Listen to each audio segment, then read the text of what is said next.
साथियों, इंग्लिश बोलते समय या लिखते समय ये वर्ड्स आपके सामने अक्सर आ जाते हैं और कई बार आपको कंफ्यूज कर देते हैं।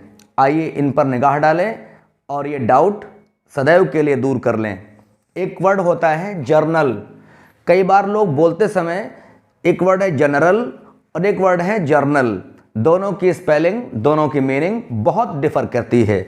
JOURNAL इसको पढ़ेंगे जर्नल, और जर्नल का मतलब होता है बुलेटिन, पीरियोडिकल, डायरी, पत्रिका, न्यूज़पेपर, ये सब कुछ कह सकते हैं जर्नल को। अकाउंटेंसी में वर्ड ये बहुत काम आता है। लेकिन जो दूसरा वर्ड है जनरल, जनरल का मतलब होता है सामान्य। जैसे कि आप देखते हैं भारत में जब कोई आप फॉर्म भरते हैं तो उसमें कैटेगरी होती हैं। सामान्य यानी कि जनरल, OBC, SC, ST ये सब कैटेगरी होती हैं, उन्हें कहते हैं सामान्य। आप रेलवे में टिकट बुक करते हैं तो होता है जनरल और स्लीपर कोच, AC, वहाँ पर ये सब कैटेगरीज बैठी होती हैं। तो जनरल का मतलब हो गया सामान्य। लेकिन इसका एक मतलब बहुत बड़ा भी होता है। इसे सुना होगा किसी भी होटल का GM फॉर जनरल मैनेजर, मतलब महाप्रबंधक। या आप देखते हैं आर्मी में होता है आर्मी का जनरल यानी कि सेनाध्यक्ष। तो जनरल का मतलब सामान्य भी होता है और किसी भी क्षेत्र में सर्वोच्च जो पोस्ट पे बैठा हुआ है इंसान, उसको भी कई बार जनरल ही कहा जाता है। एक लिखा हुआ है प्रमोशन और प्रीमोनिशन। प्रमोशन क्या होता है? जब आपको नौकरी इत्यादि में प्रमोशन मिलता है यानी कि आपकी पदोन्नति होती है, उसको कहते हैं एसेंट या एडवांसमेंट। ध्यान रखेंगे, एसेंट यानी कि चढ़ाव होना, आगे बढ़ना, एक पायदान आगे चले जाना, उसको एडवांसमेंट कहते हैं और हिंदी में कहते हैं पदोन्नति। लेकिन एक वर्ड है प्रीमोनिशन, कहते समय बहुत ध्यान देंगे, प्रमोशन, प्रीमोनिशन। तो जो वर्ड प्रीमोनिशन है इसका मतलब होता है पूर्व सूचना, पूर्वाभास, किसी चीज का पहले से ही आभास हो जाना।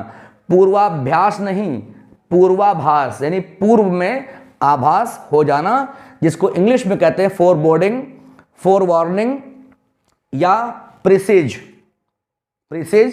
फोरबोर्डिंग और फोरवार्निंग को कहते हैं पूर्वाभास यानी कि प्रीमोनिशन।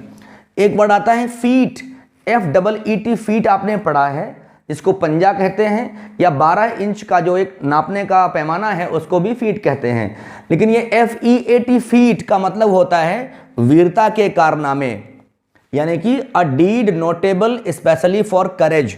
कोई ऐसा काम जिसमें बहुत ही करेज इन्वॉल्व हो, बहुत ही हौसलामंद कोई काम किया गया हो, उसको FEAT, फीट कहते हैं। और इसका पर्यायवाची यानी कि सिनोनिम एक्सप्लॉयट होता है। और एक्सप्लॉयट वर्ड बहुत रोचक है क्योंकि इसी एक्सप्लॉयट वर्ड का एक और मतलब होता है जो आपने सुना होगा, इसको कहते हैं शोषण करना, जिसका मतलब क्या होता है? टू मेक यूज ऑफ मीनली और unfairly for one's own advantage. अपने खुद के फायदे के लिए किसी का बहुत ही घटिया या किसी का बहुत गलत तरीके से इस्तेमाल करना, इसको कहते हैं शोषण करना, और इंग्लिश में कहते हैं एक्सप्लॉयट। तो एक्सप्लॉयट के दो मतलब बने, शोषण और वीरता के कारनामे यानी कि फीट। एक वर्ड आता है मेस, MESS, मेस, जिसको कहते हैं भोजनालय। अक्सर देखा होगा थाना और कोतवाली में मेस होती है जहां पर पुलिस के लोग भोजन करते हैं, तो उसको भी मेस कहते हैं। और मेस का मतलब गंदा, गड़बड़ इत्यादि भी होता है। किसी का घर, किसी का रूम अगर मेसी है तो गंदा है, उसमें सब कुछ गड़बड़ है, उथल पुथल है। तो मेस के दो मतलब जान गए, भोजनालय, गंदा या गड़बड़। इनको प्रैक्टिस कीजिए, गलतियों से बचिए, डाउट से बाहर रहिए और कमेंट करना मत भूलिएगा। कुछ नया पढ़ना हो उसके लिए भी आप कमेंट बॉक्स में डिमांड भेजिएगा, वो डिमांड हम अतिशीघ्र पूरी करने की कोशिश करेंगे। धन्यवाद।